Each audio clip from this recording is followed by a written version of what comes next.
Walter, tunafahamu kwamba sasa hivi kumekuwa na tatizo kubwa sana la kichwa kikubwa. Unadhani serikali pamoja na wadau kuwekeza katika kuongeza virutubishi inaweza kupunguza idadi ya watoto wanaozaliwa na vichwa vikubwa pamoja na mgongo wazi? Ndugu mtangazaji, kwa walichosema wenzangu na swali lako ni kwamba hili tatizo ndio linapelekea sasa zaidi pia kufanikisha hili swala la kurutubisha vyakula kwa sababu pia ni tatizo kubwa na ambalo pia halionekani sana kwenye jamii kwa sababu limekuwa hidden, linafichwa mno. Lakini chanzo kikubwa cha mgongo wazi ni upungufu wa madini ya folic. Okay. Lakini athari ni nini ya mtoto akishapata mgongo wazi? Athari ya mtoto akishapata mgongo wazi ni ya maisha yake yote. Manake ana athari kubwa ni kwamba yule mtoto atashindwa kucontrol choo na mkojo. Okay. Manake hawezi kujumuika kwenye jamii. Ndio maana hata tumekuja kwenye hii siku ya mwanamke duniani. Huyu mama mwenye huyu mtoto, manake ule unabaki kuwa mzigo wake pale nyumbani. Lazima abaki nao yeye. Kiuchumi hawezi kutoka. Kijamii hawezi kuwa na kujumuika kwenye shughuli za kijamii. Sure. Manake anabaki kuwa isolated. Kwa kitendo cha kufanya fortification, kuongeza virutubisho, manake kuna jenga tumaini kwa huyu mama, kwa hii familia. Tunamsema mama kwa sababu mama ndio mara nyingi kwenye hili tatizo la watoto wa kichwa kinachojaa maji kuliko kawaida na mgongo wazi. Wababa wengi huwa wanawakimbia hawa mama. Ni wababa 1% chache sana. Kwa experience yangu ya miaka zaidi ya 13, 14, nimekutana na 1% chache sana ya wababa wanaowasupport. Wengi wanaachwa. Kwa maana yake kijamii pia tunawaharibu kisaikolojia wale wazazi. Lakini huyu mtoto pia hapati huduma zake kwa sababu akili anakuwa nayo ni kwamba hawezi tu control kile choo na mkojo. Maana yake hataweza kwenda shule ya public. Atakapoenda shule ya public kuna nani anaweza kumsaidia? Kwa swala la kuongeza virutubisho kwenye vyakula ni swala la muhimu sana na jamii liangalie. Je, mimi napenda niwe na mtoto ambaye ana tatizo la mgongo wazi au kichwa kujaa maji kuliko kawaida? Kama sihitaji hivyo, basi nijitahidi naponunua bidhaa yangu au chakula nione kilichowekewa kirutubisho hicho, mimi nikiweze kukileta nyumbani na familia iweze kutumia. Kwa sababu ni changamoto ambayo hatuioni kirahisi. Lakini pia gharama ya matibabu. Gharama matibabu yake ni kubwa mno. Kwa hiyo kuna sio wote ambao wanaweza pia kuimudu. Sio wote wanaweza kuimudu.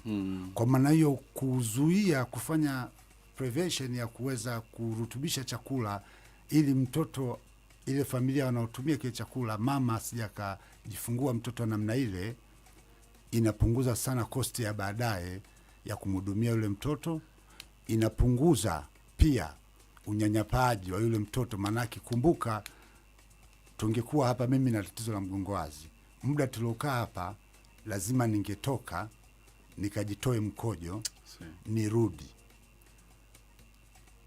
nijitoe choo mara moja labda kwa siku, ili ile siku nisiweze kwa manake lazima afanye manual hadi maisha yake yote.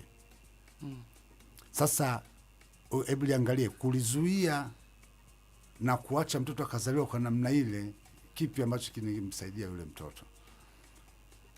Na tatizo la mgongo wazi linatokea ndani ya siku 28 baada ya mama kupata ujauzito. Hiyo nao ndio changamoto kubwa. Ndio maana chakula kikirutubishwa, manake mama yule akipata hata ujauzito muda wowote bila yeye kujijua, tayari amejenga mazingira ya kwamba mimi huyu hichi kiumbe kinachokuja kitakuwa salama. Wanawake wengi ukiwauliza hawafahamu hata kwa nini wana hesabu mimba kwa wiki. hatuhesabu kwa mwezi. Mm. Ukienda unaambiwa ni wiki ya Yeah. 20 na wiki ya 30 na, lakini wengi hawajawahi kujiuliza ni kwa nini. Sema umenipa swali moja ambalo inabidi nijiulize. Na mimba ya wiki ya 5 hii. Haihesabiki kwa mwezi, kwa sababu jinsi kilivyotengenezwa kile kiumbe, kila wiki kuna kitu kinatengenezwa, na ndio maana kuna muda ukifika, kama ni mama anatakiwa kujifungua, lazima awe kwenye mahali hospitali aangaliwe amalize wiki fulani ndio aende akajifungue. Without that tunasubiri vyovyote itokee. Hii ni kwa sababu kila wiki kuna kitu. Kwa hiyo kazi ya mgongo inaisha wiki ya 4 kutengenezwa ule mgongo. Wiki ya 4 siku ya 28 kazi ya mgongo inafunga. Kwa hiyo kama mama na deficient ya madini ya folic acid, manake kuna mfupa mmoja, kuna kitu akitengenezwi, ndio maana ya mgongo wazi. Okay. Alafu baadaye vitu vingine vinaendelea kutengenezwa hadi pale ambapo ngozi na kila kitu, lakini pale ndani kwenye ule uti wa mgongo kuna mfupa utengenezwi. Kwa hiyo zile nerve system zako zinaweza zikapita zikatoka nje, maji yale ya uti wa mgongo yatapita toka nje, ndio mtoto akizaliwa utaona ana kama kamfuko kimetuna pale, ndio maana tunamjua mtoto huyu ana mgongo wazi. Kwa hiyo hata akija hospitali ni kufanyiwa operation tu ya kutolewa kile kingozi na ule mfuko na ile maji na kufungwa zile nerves zake zibaki ndani, sasa zikae vizuri. Lakini kama amepata damage ata paralyze, manake hatakuwa na mawasiliano, au mwingine anaweza akawa anatembea tu sio vizuri, lazima atakuwa na damage fulani. Kwa hiyo ile ni ya maisha yake yote. Kwa hiyo hata sisi kama taasisi tunawafundisha wale watoto, akiwa na miaka 3 ndio tunaanza kumfundisha mzazi ni namna gani unamtoa mkojo. Kila baada ya ratiba yake, kama unamtoa mkojo masaa 2, baada ya masaa 2 unamtoa mkojo, ni namna gani unamtoa choo, ili siku moja yule mtoto atajifunza yeye mwenyewe kufanya lile zoezi, ili aweze kukaa kwenye jamii. Mimi na mabinti wamemaliza chuo, ukimwona huwezi kufahamu. Nilikuwa naongea na hawa, nimepandisha Mount Meru kwa mara ya kwanza wheelchair, walikuwa ni watu wa namna hiyo. Na hilo zoezi tulikuwa tunalifanya njiani. Lakini kumbuka hili, hata shule kajengewa mazingira ya namna gani kule shule, aweze kukaa pale shule ya kawaida hapo labda Njirobi siyo wapi, au mtoto wa tatizo la mgongo wazi anawezaje kusoma hiyo shule pale ya public? Kuna huduma gani kuanzia asubuhi hadi jioni? Akikaa pale shuleni atanuka, atachekwa, kesho hatarudi shule. Kwa hiyo umeona sasa kwa nini fortification ni muhimu kwenye jamii yetu. Kwa sababu sio wote wanaweza hata kumeza vile vidonge. Mama mjamzito anaweza kaenda kliniki, ana mimba ya miezi 4 ndio anahudhuria kliniki ya kwanza. Tatizo limemtokea akiwa na mimba ya mwezi 1 wakati hajui hata kama ana mimba.